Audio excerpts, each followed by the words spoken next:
नमस्कार। सरकार भ्रष्टाचार रोकने के लिए हर संभव प्रयास कर रही है।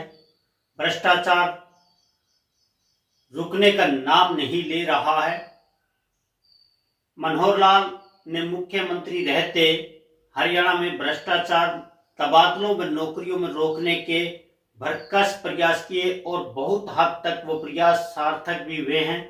लेकिन सरकार भले ही अपने स्तर पर नौकरियों व ट्रांसफर में भ्रष्टाचार रोकने में कामयाब रही है, लेकिन जिला स्तर पर अधिकारियों द्वारा किए जाने वाले ट्रांसफर अब सवालों के घेरे में है और भ्रष्टाचार के आधार पर पटवारियों का तबादला किए जाने के आरोप लग रहे हैं। आरोप अन्य कोई व्यक्ति नहीं बल्कि पटवारी एवं कानूनगो एसोसिएशन के प्रधान मनीष यादव लगा रहे हैं। अन्य पटवारियों के भी ऐसे ही आरोप हैं। पटवारियों का कहना है कि जिला प्रशासन में खुलकर भ्रष्टाचार का नाच हो रहा है। किसी भी अच्छे स्टेशन व कुर्सी के लिए मोल भाव होता है और मोल भाव के आधार पर ही उसी कर्मचारी को वहां नियुक्त किया जाता है। पटवारियों की 2 तबादला सूची एक ही दिन में जारी हुई है। प्रातःकाल जारी हुई तबादला सूची में 25 पटवारियों व कानूनगो के नाम शामिल हैं, जबकि एक सूची उसी दिन सायंकाल जारी होती है, जिसमें एक ऐसा पटवारी भी है जो प्रातःकाल की सूची में दौड़ से कालियावास भेजा गया है और सायंकाल जारी हुई उस सूची में उसे कालियावास से लडान गांव में ट्रांसफर कर दिया गया। पटवारियों का कहना है कि चहेते लोगों को जिला के अधिकारी मनमाना स्टेशन देते हैं, यानी कि मलाईदार गांव शहरों में उन्हें नियुक्त किया जाता है, जबकि अन्य लोगों को परेशान करने के उद्देश्य से एक स्थान से दूसरे स्थान पर दूर दराज भेज दिया जाता है, जिससे पटवारियों में सरकार के प्रति रोष है। पटवारियों का कहना है कि सरकार के प्रति एक ऐसा वातावरण अधिकारी बना रहे हैं जिसका खामियाजा चुनाव में सरकार को भुगतना पड़ सकता है।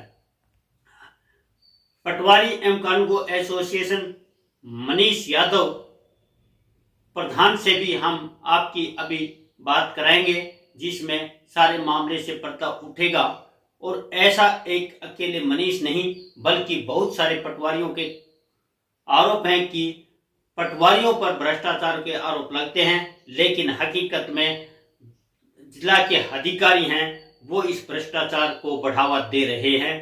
तो सुनिए मनीष यादव की। प्रधान जी, बड़ी संख्या में पटवारियों के तबादले हुए हैं, कानूनगो के भी हुए हैं, क्या मानना है, किस कारण से किए गए होंगे? ये हमारे कल डी साहब की ओर से ट्रांसफ़र किए गए हैं पटवारी और कानूनगो के झज्जर जिले के, जिसमें मेरा स्वयं का ट्रांसफ़र भी बहादुरगढ़ से और मातानेल बतौर ऑफिस कानूनगो हुआ है। और इस तबादला सूची में प्रशासन द्वारा गलत ट्रांसफ़र किए गए सारे ही, और उन ट्रांसफ़रों में सरेआम पैसे लिए गए। जिन कर्मचारियों द्वारा पैसे लिए गए हैं उनको अपने चहेते स्थानों पर लगा दिया गया है और जिनके द्वारा पैसे नहीं दिए गए उनको दूरस्थ स्थानों पर नियुक्त कर दिया गया है। तो बहुत सारे पटवारियों की यही शिकायत है कि जानबूझ के सरकार को बदनाम करने के लिए और अपने भ्रष्टाचार के जरिए गिट्टी फिट करने के लिए ऐसा किया जा रहा है। हमारा किसी भी पटवारी कानून का कोई रोष नहीं है, कोई हमारी खिलाफत नहीं है। सरकार के हम साथ हैं। जैसे भी सरकार की जो नीति है उनको हम बिल्कुल आम जनता के सम्मान के साथ पहुँचा रहे हैं।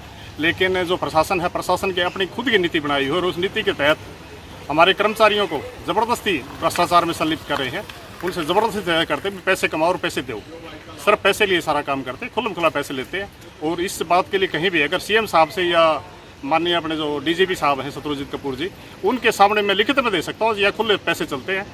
आमजन के होते हैं, आमजन के केस से हमारे नज़रसानी के इंतकाल होते हैं। नज़रसानी का इंतकाल आमजन का होता है और वो एक क्लैरिकल मिस्टेक मानो, क्लैरिकल मिस्टेक के कारण वो डीसी साहब के अप्रूवल के बाद दोबारा उस ऊपर संज्ञान लिया जाता है और उसमें जो कंसर्न तहसीलदार है उसका फैसला देता है दोबारा। अब इसमें जो भी है खारिज करना है, मंजूर करना दोबारा होता है और वो इनकी मंजूरी के लिए आते हैं। वो मंजूरी के लिए इंतकाल आते हैं, उनके बगैर पैसे एक इंतकाल भी नहीं करते। ये अपना डाटा 2.5 साल का डी साहब ये बताते हैं कि इनके पास आज तक कितने इंतकाल आए हैं और कितने इंतकाल इन्होंने वापसी भेजे हैं और कितने इनके पास लंबित हैं, और वो इतने 1.5-2 साल से लंबित हैं, तो वो किस कारण से लंबित हैं। जबकि एक कर्मचारी के पास एक डाक 5 दिन के लिए लंबित रह जाते हैं तो उसको परिसंज्ञान लेते हैं, लेकिन जब एक जिले का अधिकारी है उसके पास जो लंबित है उनके लिए अपना इनको परिविधों को संज्ञान सरकार को लेना चाहिए। ये उनका फैसला क्यों नहीं करते? जो आमजन के इंतकाल है उनको परेशानी क्या, अभी आमजन का जो काम है उनको निपटाना चाहिए। अधिकारी तो कह रहे हैं कि भी पटवारी भ्रष्टाचार ज़्यादा करते हैं, वो परेशान करते हैं। हमारे पटवारी को पकड़ होना चाहिए। हमारे पटवारियों को कोई भी भ्रष्टाचार में कहीं शामिल है तो उनके खिलाफ कार्रवाई करो। अगर मैं मेरे खिलाफ भी करूँ, मैं कहता हूँ मेरा तबादला बहादुरगढ़ से मातनेल किया गया है, मेरे को सबूत देते किस आधार पर किया गया है। मेरी शिकायत है तो कर दो, मेरे को सस्पेंड करो, टर्मिनेट करो, जो भी ना सजा देने दो, मैं तैयार हूँ सजा लेने के लिए। मेरे आमने सामने आ जाओ, मैं ग्राउंड में इनके साथ बात करने के लिए तैयार हूँ। आपका मानना तो ये है कि कर्मचारियों को जानबूझ के परेशान किया जा रहा है अधिकारियों द्वारा। कर्मचारियों को सिर्फ ये करें, सरकार को बदनाम करना चाहते हैं, सरकार को बदनाम करेंगे तो इनको इनकी अपनी नीति है। इन्होंने तो जो भी सरकार आए वो अपना तौलिया मारना और अपनी कुर्सी बरकरार रखना। कर्मचारी बेचारे सफर करते हैं, कर्मचारी कहाँ तक जाएगा? 70 किलोमीटर दूर एक कर्मचारी नौकरी करेगा तो वो बच्चों को कैसे खाने खिलाएगा? ठीक है। मुर्दाबाद मुर्दाबाद मुर्दाबाद मुर्दाबाद